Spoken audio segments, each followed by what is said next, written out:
Saludos videonautas, estamos aquí en el IECLUS. Vamos a hablar hoy sobre unas pautas nutricionales y evaluación nutricional en el paciente cardiópata. Esta conferencia la van a poder encontrar en el canal IECLUS a través de YouTube. Mi nombre es Beatriz Montiel, licenciada en Nutrición y Dietética, egresada de la Universidad del Zulia en el año 1993. Yo soy la licenciada Solángel Martínez, nutricionista, y soy egresada de la Universidad del Zulia en el año 1993. En esta oportunidad presentaremos los consejos prácticos nutricionales en pacientes atendidos en servicio de hemodinamia. Cabe destacar que en las últimas décadas la nutrición clínica ha tenido una importancia creciente y cada vez son más los profesionales que desde un punto de vista multidisciplinario quieren que sus pacientes tengan un adecuado estado nutricional. De esta forma podremos presentar, a través de este tema, podremos presentar los criterios nutricionales que aplicamos en la atención nutricional de estos pacientes. ¿Ok? Tenemos así entonces que ellos comenzamos por hacerles una evaluación de su estado nutricional. La evaluación tiene varios objetivos. El primero, por supuesto, valorar el estado nutricional del paciente que va a un procedimiento hemodinámico. Tenemos como objetivo también identificar necesidades o problemas nutricionales del paciente, planificar prioridades en los objetivos de la intervención nutricional y el monitoreo de los resultados de dicha intervención. El monitoreo no solamente va a ser durante el periodo de estancia del paciente en la institución, sino que luego es monitoreado a nivel de la consulta externa hasta lograr los objetivos. Tenemos así que en esa evaluación nutricional hay varios parámetros que hay que cumplir para llegar hasta un diagnóstico nutricional para luego dar una prescripción dietética. Tenemos así un parámetro clínico, bioquímico, antropométrico y un parámetro dietético. Así entonces, el parámetro clínico consta de un diagnóstico médico, el cual es importante porque orienta a la nutricionista, le da el norte también de la prescripción dietética. En el parámetro clínico se consideran también los antecedentes médicos personales y familiares y los medicamentos que puedan estar interactuando con los nutrientes, o sea, la interacción fármaco-nutriente. De allí que es importante saber qué medicamentos está recibiendo el paciente para su tratamiento de su patología. Por ejemplo, algunos de estos pacientes reciben anticoagulantes, lo cual es algo que hay que tener muy en cuenta al momento de la prescripción nutricional para hacer ciertos cambios. Tenemos también que en el parámetro bioquímico lo recibimos con la hematología y la química. La hematología es importante si hay algún grado de anemia o para determinar alguna deficiencia de algún nutriente. En cuanto a la química, evaluamos la glicemia, la urea, la creatinina, el perfil lipídico, electrolitos y ácido úrico. Debido al contraste que reciben estos pacientes, puede haber algún cambio en su glicemia y en la creatinina, lo cual a su vez va a determinar cambios también en la prescripción dietética. Igualmente, como tener un perfil lipídico alterado es un riesgo para enfermedad cardiovascular, pues eso también lo abarca lo que es la prescripción nutricional para hacer los correctivos necesarios. Asimismo con los electrolitos y el ácido úrico. ¿Okay? Tenemos también que para la evaluación del estado nutricional tenemos el parámetro antropométrico y el parámetro dietético. En el parámetro antropométrico tenemos la talla del paciente, que está incluida dentro del tallímetro, la balanza tiene su tallímetro. Tenemos el peso, donde tomamos el peso usual, es usualmente que el paciente refiere haber tenido durante un buen tiempo. Tenemos el peso actual, que lo tomamos con la balanza, y un peso de referencia, que bien sea lo podemos obtener a través de las tablas de referencia, o sea, donde Hay la correlación entre la estatura y un grupo etario, las tablas de la Metropolitan Life, o según estructura. La estructura que en un individuo puede ser pequeña, mediana o grande. ¿Okay? Y va a resultar en una multiplicación de la talla al cuadrado por 20, 22.5 o 25, según sea el caso. Para llegar a la estructura, bien sea pequeña, mediana o grande, necesitamos dividir la talla entre la circunferencia del carpo. Tenemos también el índice de masa corporal, que es un índice de adiposidad, y todo lo que sea adiposidad es riesgo cardiovascular.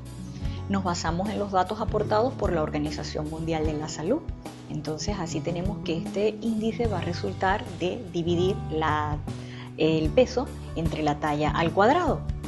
Y sus valores van entre 18.5 a 24.9 como normal, de 25 a 29.9 como sobrepeso y a partir de 30 kilos por metro cuadrado obesidad. Otro índice que utilizamos es la circunferencia de la cintura, lo cual nos da la adiposidad central, ¿okay? Lo cual también es un riesgo para diabetes, para dislipidemia, para problemas de hipertensión, o sea, de tipo, o sea, es un riesgo también coronario. Tomamos así como referencia los criterios de la ATP3, donde si ya es mayor de 102 para el hombre es alto, y si es mayor de 88 en la mujer también está elevada la circunferencia de la cintura. Tenemos entre los parámetros dietéticos el recordatorio de 24 horas, que nos da la evaluación del consumo de alimentos. El recordatorio de 24 horas nos da la información de lo que ha consumido el individuo el día anterior al cual estamos tomando los datos, aunque también a veces el paciente refiere lo que usualmente acostumbra a desayunar, almorzar y cenar. Uno debe de ayudar al paciente, bien sea con alimentos modelados, fotografías, medidas prácticas, para que la información no solamente sea cualitativa, sino cuantitativa. Tenemos al mismo tiempo que en los parámetros dietéticos evaluamos las preferencias alimentarias, porque para construir esa dieta necesitamos también saber un poco sobre los gustos y las preferencias en relación a los alimentos o las intolerancias también que pueda tener el paciente. Tenemos la evaluación de los conocimientos nutricionales asociados a la patología. Tenemos que ver qué conocimientos si tiene el paciente en función de su enfermedad, porque eso puede ser también un punto de partida para que él tenga una visión positiva del tratamiento nutricional. Y la evaluación de la conducta alimentaria, que también la debemos hacer, ¿ok? Bien sea a través de encuestas socioeconómicas o por la información que el mismo paciente nos aporte. Entonces, tenemos así que al paciente, una vez que lo tenemos en la consulta y hemos tomado todos estos datos para la evaluación nutricional, le entregamos algunas recomendaciones nutricionales. Estas se basan en explicarle cuál es el ayuno que debe de tener el día previo al procedimiento, que es de 6 a 8 horas de alimentos sólidos y hasta 2 horas antes pueden ser líquidos claros. ¿Okay? Le explicamos un poco también cómo va a ser el reinicio de la alimentación posterior al estudio. Este reinicio es aproximadamente 1 hora después que ha finalizado el procedimiento. Cabe destacar que se le suministran líquidos y se le suministra una alimentación cuya consistencia es muy suave, ya que ellos permanecen durante 24 horas en una posición en decúbito dorsal, lo cual les imposibilita un poco la masticación de alimentos que vayan a tener una textura muy dura, muy sólida. Se les explica también que van a tener un monitoreo nutricional durante su periodo de estancia en la institución, que a su egreso se le entregará el tratamiento nutricional definitivo y que se le brindará tanto educación como asesoramiento nutricional, no solamente al paciente, sino también a sus familiares o acompañantes. Este familiar o acompañante es el encargado de pedir la cita para monitorear nuevamente al paciente en la consulta externa antes de su egreso. Tenemos así entonces que hay una intervención nutricional previo al ingreso para el estudio, donde hay una interconsulta al servicio de nutrición, hay una evaluación de su estado nutricional que nos permite llegar a un diagnóstico, a una prescripción dietética que hay que tomarla en cuenta para el ingreso, ¿ok? Y que se le entreguen unas recomendaciones nutricionales generales en ese momento, en la consulta externa. Y que hay una intervención nutricional una vez que ya el paciente ingresa a la institución. En ese momento, bueno, tenemos un paciente que ingresa acá, que va a un procedimiento. Una vez que sale del procedimiento, se hace la prescripción dietética en función de la evaluación que se ha hecho. Se hace la evolución de esa prescripción y se le entrega el tratamiento nutricional.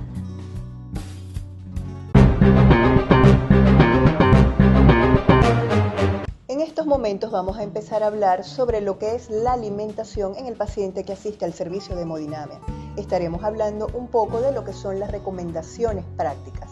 Por supuesto, dentro de esas recomendaciones no podemos dejar pasar por alto lo que son los factores de riesgo, que en este caso serían las patologías más frecuentes como obesidad, diabetes, dislipidemia e hipertensión arterial. Modificando estos factores de riesgo y controlando algunos factores como por ejemplo malos hábitos de alimentación, hábitos tabáquicos, sedentarismo, va a depender mucho de que mantengamos una arteria como la que estamos viendo en esta imagen sana o de la que ya se encuentra enferma, tratar de revertirla, por supuesto, con un tratamiento adecuado y nosotros vamos a hacer apoyo, dando una buena alimentación. Por lo tanto, vamos a empezar a hablar de lo que sería la dietoterapia. ¿Cuáles son esos objetivos en el tratamiento nutricional? Ante todo, debemos mantener un perfil lipídico adecuado, entendiendo esto como un colesterol que no debe sobrepasar los 200 miligramos por decilitro, una LDL o lipoproteína de baja densidad no mayor de 100 miligramos por decilitro. Triglicéridos no deben superar los 150 miligramos por decilitro y las HDL o lipoproteínas de alta densidad, que son las protectoras, no deberían estar por debajo de 40 miligramos por decilitro. Debemos mantener la presión arterial dentro de los límites normales. ¿Cuáles son esos límites normales? No superiores a los 130-85 milímetros de mercurio. Y por supuesto, mantener un peso adecuado. Recordemos que la obesidad, si se quiere, es el punto de partida a todas las complicaciones. Debemos aumentar la actividad física, debemos tener una alimentación adecuada para poder estar lo más cercano a ese peso de referencia. Tratando de controlar o controlando estos factores que acabamos de nombrar, vamos a minimizar la prevalencia de eventos cardiovasculares. Hablemos entonces de cuáles son esos requerimientos nutricionales. Por supuesto, debemos nombrar todos los nutrientes, no debemos dejar pasar por alto ninguno. Debemos nombrar proteínas, grasas, carbohidratos, vitaminas y minerales. Comencemos hablando con respecto a lo que es la energía, las calorías que vamos a estar recibiendo en el día a día de nuestra alimentación. Se deben consumir de una forma adecuada para mantener o alcanzar un peso ideal, entendiéndose por peso ideal aquel peso que vamos a alcanzar, valga la redundancia, de una forma sostenida a largo y corto plazo. Entendemos que tenemos tablas de referencia, como su nombre lo indica, son pesos para tener una referencia, pero no siempre son la verdad absoluta. Es importante ser objetivo con el peso que vamos a estar alcanzando. Vamos a continuar hablando ahora con respecto a las proteínas. Deben representar entre el 15 y el 20% del total de las calorías diarias. El tipo específico de proteína que vamos a estar dando, sean de origen animal o sean de origen vegetal, parecen tener poca influencia sobre los factores de riesgo cardiovascular. Sin embargo, no podemos dejar pasar por alto que las proteínas de origen animal vienen acompañadas de grasa saturada. Por lo tanto, debemos variar mucho la fuente de proteína. ¿Dónde vamos a estar obteniendo estas proteínas? Por supuesto, huevos, pescados, aves, leguminosas como caraotas, frijoles, lentejas, etc. Tenemos aquí nuevamente una imagen donde vamos a estar observando la variedad de proteínas que tenemos a nuestro alcance. Comencemos entonces ahora a hablar de lo que son carbohidratos. Muchos estudios han relacionado que cuando en el requerimiento energético total el 50% es cubierto por carbohidratos, esto se va a asociar a pesos inferiores, ¿verdad? O vamos a tener adultos mucho más sanos porque tienen unos índices de masa corporal más adecuados. ¿Por qué esto? Cuando nosotros estamos adquiriendo los carbohidratos adecuados, entendiéndose como aquellos altos en fibra, vamos a estar aportando índices glicémicos menores en nuestra alimentación, lo que nos va a ayudar a controlar también el perfil lipídico. ¿Dónde los vamos a conseguir? Por supuesto, leguminosas, nuevamente. Anteriormente las nombré como fuentes de proteína, pero también son una excelente fuente de carbohidratos altas en fibra. Cereales de origen integral, preferiblemente como pastas, arroz, quinoas, harinas de maíz con fibra y frutas y vegetales. Nunca nos olvidemos de ellas. Vamos a pasar ahora a los lípidos o grasas. Controlar que la ingesta de ellos no supere el 30% de la energía diaria. Sin embargo, tenemos una subdivisión. Nosotros vamos a dividir estas grasas en buenas o malas, pero sus nombres verdaderos son saturadas o insaturadas. Las grasas saturadas las estamos viendo en este momento, son, si se quieren, muy apetecibles, representan una gran tentación para nosotros, pero en realidad son una gran trampa para nuestra salud. No deberían estar sobrepasando el 7% de ese 30% del total de la energía diaria. ¿Dónde las vamos a ver? Carnes, quesos, lácteos, mantequilla, productos industrializados. Tenemos también lo que son las grasas trans. ¿Dónde vamos a ver las grasas trans? Margarinas, aceites recalentados, productos industrializados. Son, si se quiere, más dañinas todavía que las grasas saturadas. ¿Por qué? Mientras que las grasas saturadas nos están ayudando a elevar lo que son los niveles de LDL o lipoproteína de baja densidad y triglicéridos, las grasas trans no solamente van a elevar estos dos que acabo de nombrar, sino que van a bajar los niveles de HDL o lipoproteína de alta densidad, que son las lipoproteínas protectoras de nuestro sistema cardiovascular. Como les dije, repito nuevamente, las vamos a conseguir sobre todo en margarinas, sobre todo aquellas margarinas duras, ¿ok? Y productos industrializados, panes, galletas, postres, enrollados, cachitos. Entonces hay que tener mucho cuidado. La sugerencia es ir sustituyendo este tipo de grasas por grasas insaturadas. Las monoinsaturadas deberían estar aportando entre el 15 e incluso 20%, ¿ok? De ese 30% de grasas totales en nuestra dieta. Las vamos a ver en el aguacate, aceite de oliva, almendras, nueces.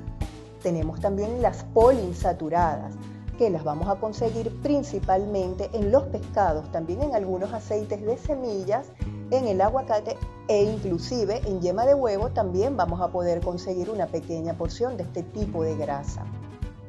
Con respecto al colesterol, el colesterol no debería estar sobrepasando los 300 miligramos al día si el paciente es sano, si no tiene un riesgo cardiovascular.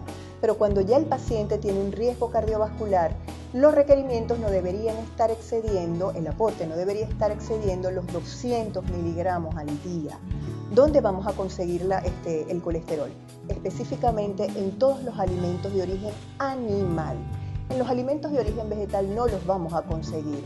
Sé que muchas veces nos vamos a conseguir con publicidad engañosa, donde nos dicen, por ejemplo, aceites libres de colesterol. ¿Sí? Son libres de colesterol, pero es que las grasas vegetales no presentan en su contenido colesterol, específicamente en las fuentes de origen animal, lácteos, leche, yogur hecho con leche completa, quesos principalmente, yema de huevo, una de las principales fuentes de colesterol, vísceras, el hígado. Es ahí donde en realidad vamos a estar consiguiendo el colesterol. Vamos a darle el paso ahora a las vitaminas y minerales. Las principales fuentes de antioxidantes son nuestros vegetales y nuestras frutas. No hay modificaciones en las recomendaciones a causa de la enfermedad cardiovascular. Sin embargo, es bien sabido que un buen aporte de estas vitaminas antioxidantes como la vitamina C, flavonoides, carotenoides, se asocian a una menor incidencia o prevalencia de enfermedad cardiovascular. frutas y vegetales de colores intensos nos van a asegurar un buen aporte de ellas. Vamos a hablar ahora con respecto a la sal, el gran enemigo de nuestra tensión arterial. De acuerdo al tipo de restricción sódica que vamos a necesitar, de acuerdo al paciente que tenemos, de acuerdo a cómo sea su grado de hipertensión, podemos hablar de una dieta hiposódica amplia o más bien relajada que contiene entre 920 y 2070 miligramos de sodio al día. Una dieta hiposódica moderada que contiene entre 506 y 920 miligramos de sodio al día. O una dieta hiposódica estricta, no más de los 506 miligramos de sodio al día. Esto es muy importante. Cuando nosotros hablamos de sal de mesa, cloruro de sodio, pudiéramos estar hablando de una recomendación de no más de 6 gramos al día, que es una cucharadita, ¿ok? Esto es fácil de controlar cuando estamos en la casa. Pero el problema viene cuando tenemos que ir a hacer nuestras compras y nos vamos a conseguir con estos productos industrializados, envasados. Si ustedes observan esta tabla nutricional, vamos a ver cómo esta pequeña lata, nada más una porción, nos está aportando más de la cantidad requerida de sodio en una dieta hiposódica estricta. Nada más vean esta lámina donde está señalado, ya nos está aportando 520 miligramos por encima. ¿Cuál sería entonces la recomendación? Mientras más natural y limpia sea nuestra alimentación, vamos a tener un mejor control. Tenemos hambre, nos provoca salir a comer en la calle. Aquí podemos ver entonces esta pequeña comparación. Tenemos una hamburguesa simple o tenemos una hamburguesa doble. Pudiera ser el equivalente a un bypass coronario. Es un sabor por el cual vale la pena morir. Y no conforme con eso, vamos a acompañarlo con un refresco, unas ricas papas fritas, crujientes, deliciosas, y un cigarrito para después ayudar a bajar esa comida. ¿Lo han pensado? Puros factores de riesgo para un futuro evento cardiovascular. Tenemos en este caso una importante fuente de grasa saturada, carbohidratos refinados, azúcares, sodio, totalmente desaconsejado en una población de alto riesgo. Vamos entonces a hablar un poquito sobre cuáles son las recomendaciones más importantes de la Asociación Americana del Corazón. Comer 5 o más porciones de frutas y vegetales al día. Ellas son ricas en fibra, ricas en vitaminas, minerales, vitaminas antioxidantes. Recordemos que sean frutas de colores brillantes, colores vivos. Comer 6 o más porciones por día del grupo de los cereales, preferiblemente los integrales. Nos van a aportar suficiente cantidad de fibra, tanto soluble como insoluble, y nos van a ayudar a controlar lo que es el perfil lipídico. Comer pescado al menos 2 veces por semana. Ellos nos van a dar un buen aporte de ácidos grasos omega 3, sobre todo si estamos escogiendo pescados azules como el salmón, atún o sardina. Incluir productos lácteos descremados o semidescremados, leche, yogur, queso ricota, por ejemplo. Elegir como fuente de proteínas las legumbres, las aves sin piel, claras de huevos, carnes magras, es decir, que no tengan grasa visible. Por supuesto, no podemos olvidar la actividad física. Una buena alimentación siempre debe ir acompañada de una adecuada actividad física, siempre y cuando el médico lo tenga permitido, de acuerdo a la lesión coronaria que este paciente presente. Vamos a ver entonces cuál sería el modelo de una alimentación saludable. Tenemos aquí el ejemplo del plato saludable. Podemos observar cómo gran parte del plato debe ser compuesta por vegetales, seguido por una buena fuente de granos o cereales que sean altos en fibra, acompañados de proteína magra y frutas, y en menor porción los productos lácteos. Espero hayan podido disfrutar de esta presentación. Muchísimas gracias.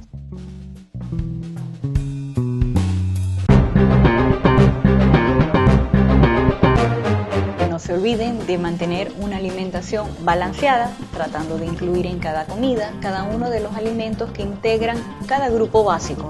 Y también no se olviden de la actividad física. Así como los alimentos del grupo básico, una forma de asegurarlo es tener un plato lleno de colores y texturas. De esa forma vamos a obtener todos los nutrientes. Ha sido un placer poder compartir con ustedes. Nos estamos viendo en una próxima oportunidad.